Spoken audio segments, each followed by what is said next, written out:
Hola y bienvenidos a todos a Diálogos con VIH. Hoy tenemos en nuestro plató a Alfonso Cabello. Él es de Enfermedades Infecciosas de la Fundación Jiménez Díaz y miembro de la unidad de VIH. Y también tenemos a Iván Garrido, psicólogo y activista VIH positivo. Bienvenidos a los dos. Un placer. Muchas gracias. Muchas gracias por estar aquí con nosotros. Y para empezar, quería un poco que me contarais desde vuestro punto de vista cómo es actualmente o cómo consideráis que es la comunicación entre los equipos médicos de las unidades de VIH y el paciente. Por ejemplo, Alfonso. Yo creo que hoy en día es primordial, ¿no? Va a ser el eje fundamental de trabajo entre los profesionales sanitarios y las personas que atendemos.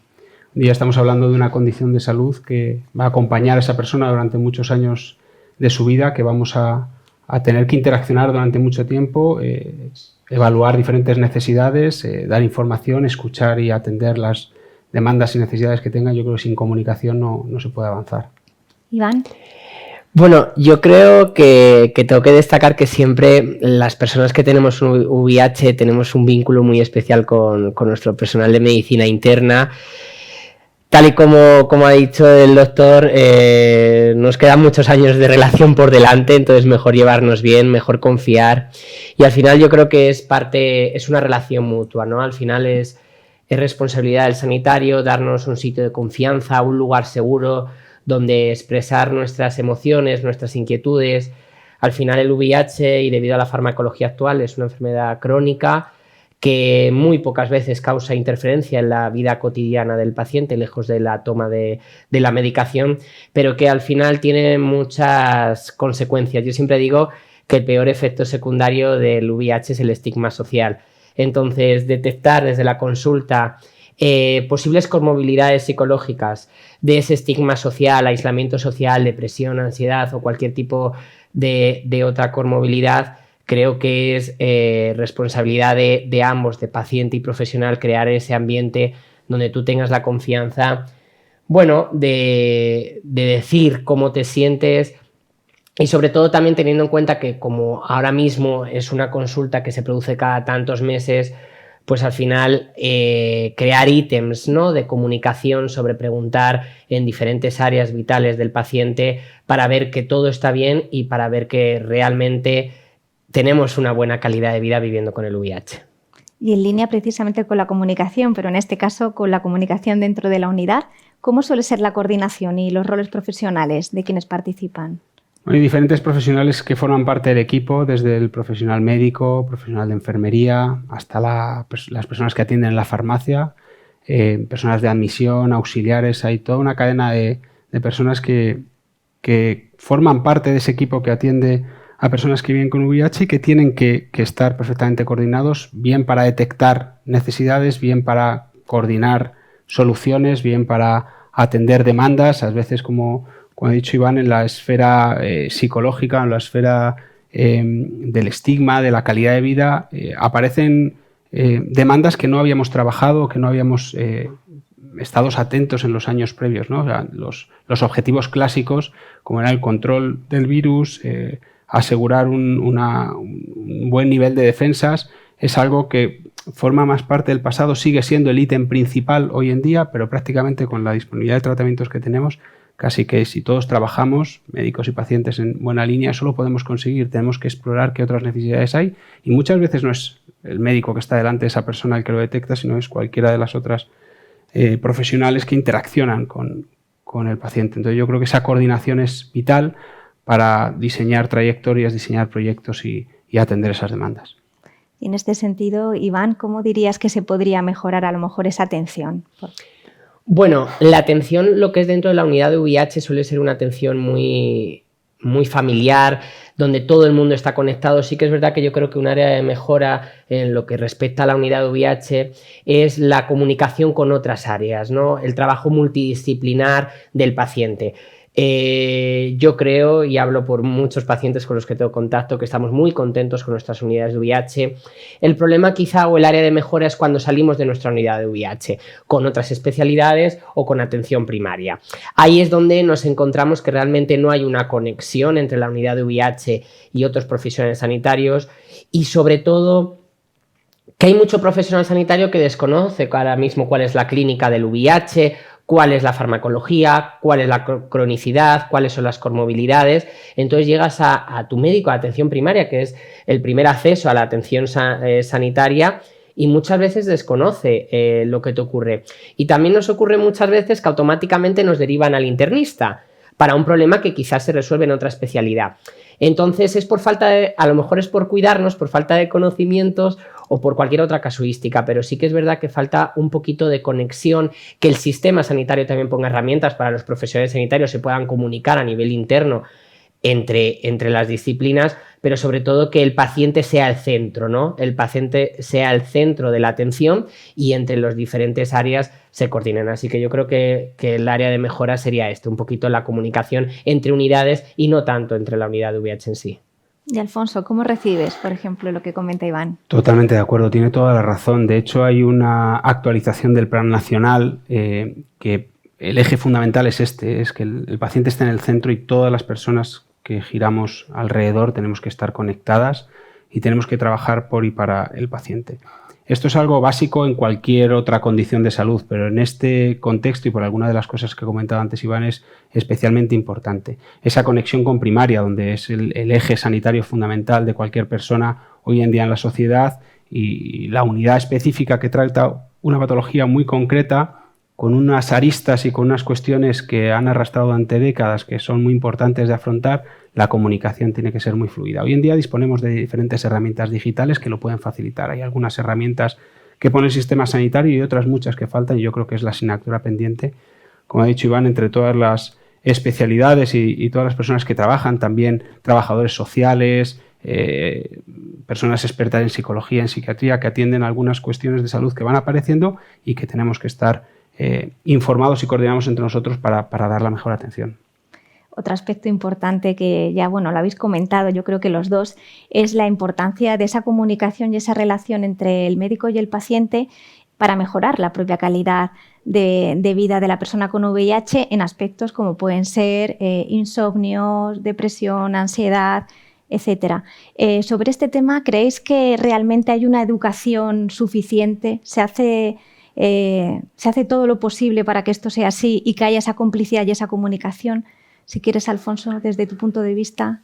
Esto es otra de las cosas que tenemos pendiente. Ha sido tabú durante muchos años, ¿no? La esfera psíquica, muchas veces ni los profesionales sabemos preguntarla ni las personas quieren contarla. Entonces necesita una complicidad y un tiempo para poder abordarlo. Se puede trabajar de diferentes maneras, pero hay que entrar ahí, porque muchas veces es un eje fundamental del día a día de las relaciones sociales, laborales, etc.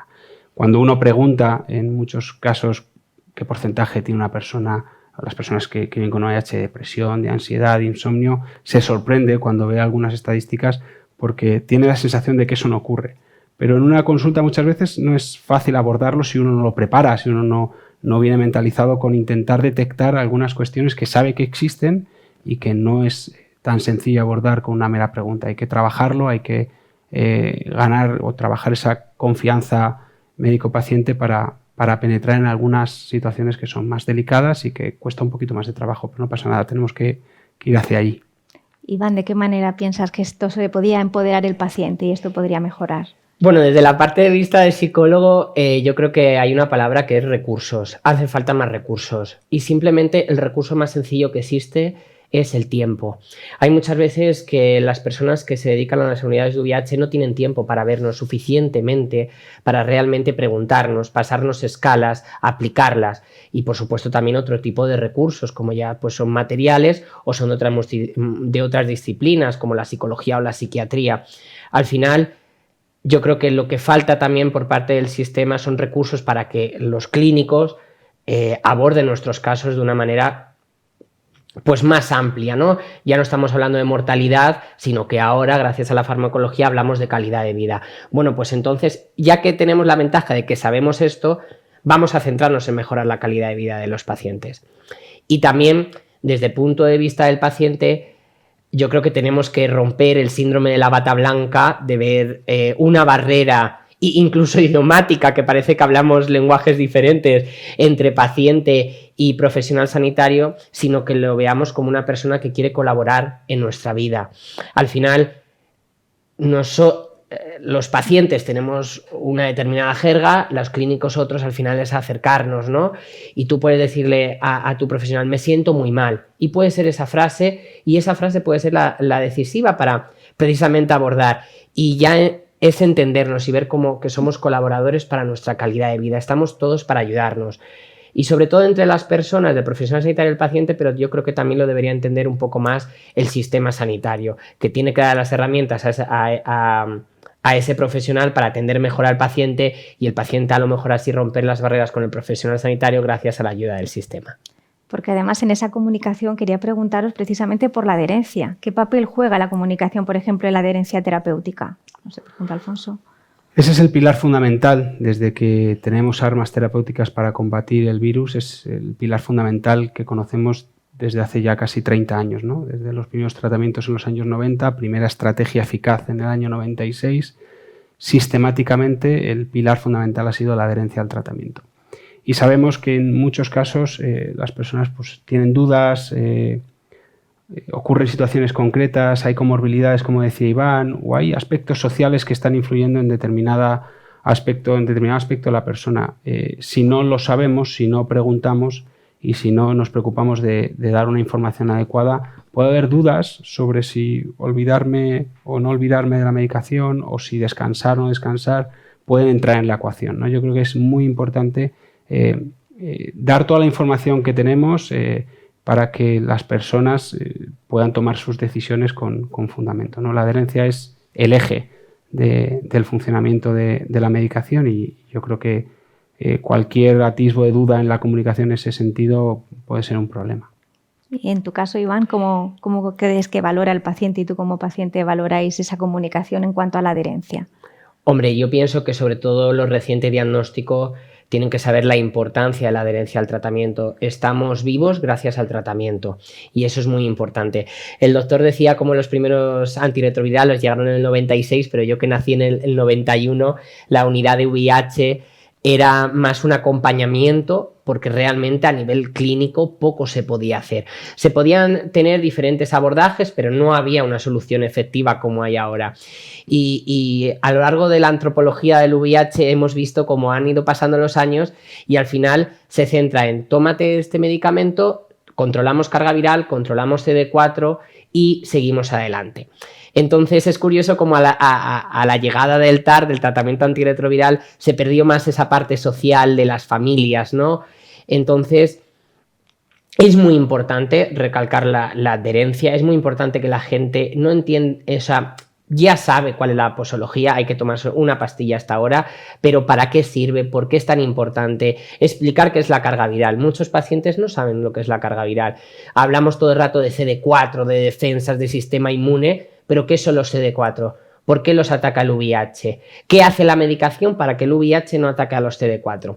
Quizá preguntas tan simples como esta y desde una psicoeducación farmacológica podemos abordar al paciente a que no simplemente lo vea como una orden, sino que lo vea como una utilidad y que esa pastilla sea realmente a donde se tiene que aferrar y después de esa adherencia podemos trabajar de manera multidisciplinar en las demás áreas. Y Alfonso, ¿qué opinas de, por ejemplo, herramientas, ahora que estamos hablando de comunicación y de la importancia que tiene para todos estos aspectos, herramientas como los cuestionarios OPROS? ¿Los soléis utilizar? Bueno, estábamos hablando previamente de que hay esferas donde es difícil llegar. Cuando uno va a una consulta con un médico, los médicos también somos pacientes, el resto del tiempo, cuando uno va a una consulta al médico y le pregunta qué tal estás, lo primero que te sale, estoy bien, ¿no? Pero detrás de ese bien hay muchísimos detalles. En 10, 15, 20 minutos que puede uno trabajar en esa relación médico-paciente en la consulta, a veces nos surge el profundizar en algunas cosas.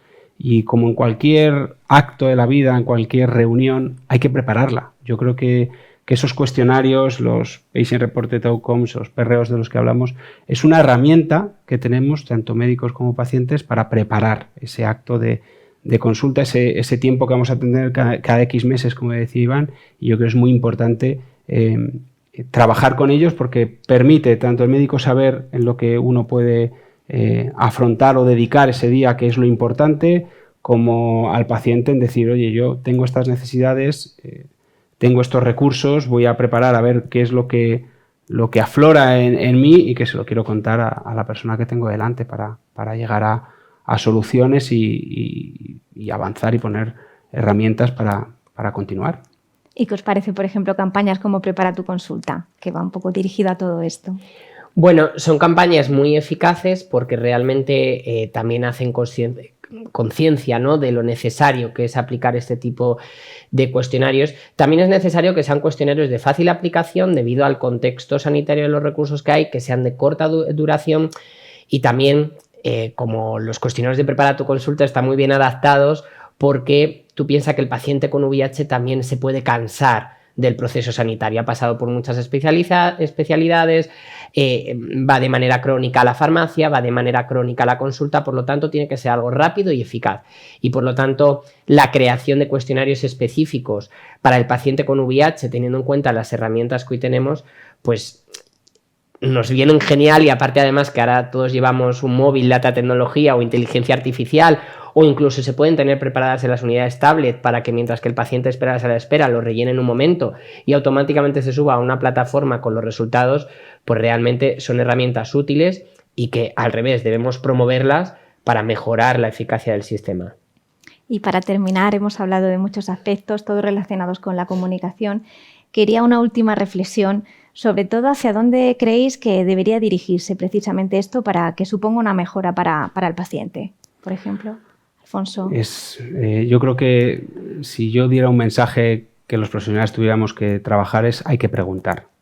Venimos de una época en la que nosotros tenemos una información técnica, una información científica en base a lo que dirigimos nuestros actos. Eso va a continuar porque los resultados clínicos se basan en la evidencia científica. Eso no va a cambiar, pero entra una ecuación importante que es qué es lo que quiere el paciente. Y si no preguntamos, no lo vamos a obtener. Y todo lo que estábamos hablando aquí era comunicación. Si yo no pregunto, no sé qué es lo que necesita esta persona. Si tengo herramientas para preguntarlo, puedo trabajar mejor. Al fin y al cabo es darle voz al paciente, que es lo que dice un poco nuestro plan nacional, el sistema de salud con cualquier condición de salud que atendamos. Iván. Yo creo que es necesario crear mesas de trabajo en conjunto de pacientes con las personas que se dedican al VIH, escucharnos entre todas las partes. También a veces el paciente tiene que escuchar al clínico y saber que cuenta con recursos limitados o que está haciendo todo lo que tiene en su mano, pero sobre todo una vez consiga la adherencia al tratamiento, que debe ser lo primero, y posteriormente la indetectabilidad del virus, mejorar la calidad de vida. Seguimos vivos, nos estamos haciendo mayores, somos la primera generación, entre comillas, que se hace mayor con un virus de larga duración. Por lo tanto, hay que ver cómo envejecemos y sobre todo darnos herramientas para que, ya que vamos a tener la misma esperanza de vida o muy parecida que el resto de la población, pues por lo menos que mientras que estamos en esa vida, pues sea con la mayor calidad posible. Pues nos quedamos con esas demandas y nada, agradeceros muchísimo a los dos haber estado aquí. Muchas gracias. Muchas gracias, un placer.